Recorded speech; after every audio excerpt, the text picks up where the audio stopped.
എൻ്റെ എല്ലാ പ്രിയ സുഹൃത്തുക്കൾക്കും സ്നേഹവന്ദനം. എൻ്റെ പേര് പ്രശാന്തി ചൊവ്വര.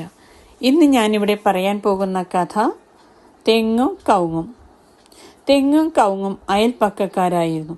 പുഴയിൽ നിന്നുള്ള കുളിർ കാറ്റേറ്റ് വേരുകളിലൂടെ തെളിനീർ വലിച്ചും കുടിച്ചും സന്തോഷത്തോടെ അവർ ജീവിച്ചു. മഴക്കാലത്ത് ഒരു ദിവസം ഭയങ്കരമായ കാറ്റ് വീശി. തെങ്ങ് കടപുഴകി പുഴയിലേക്ക് വീണു. പക്ഷേ കവുങ്ങിന് ഒന്നും പറ്റിയില്ല. ശക്തനായ തെങ്ങ് വീഴുകയും ദുർബലനായ കവുങ്ങ് തല ഉയർത്തി നിൽക്കുകയും ചെയ്യുന്നു. തെങ്ങിൽ താമസിച്ചിരുന്ന പക്ഷികൾക്ക് അത്ഭുതമായി. അഹങ്കാരത്തോടെ തല ഉയർത്തി നിന്നുകൊണ്ട് തെങ്ങ് കൊടുങ്കാറ്റിനെ തടയാൻ ശ്രമിച്ചു.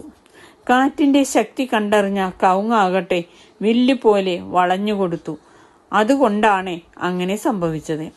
തള്ളക്കാക്ക പറഞ്ഞു, കൊടുങ്കാറ്റിനെ പോലും വിനയം കൊണ്ട് മറികടക്കാം എന്ന് തെളിയിച്ച കവുങ്ങിലാവാം ഇനി മുതൽ നമ്മുടെ താമസം.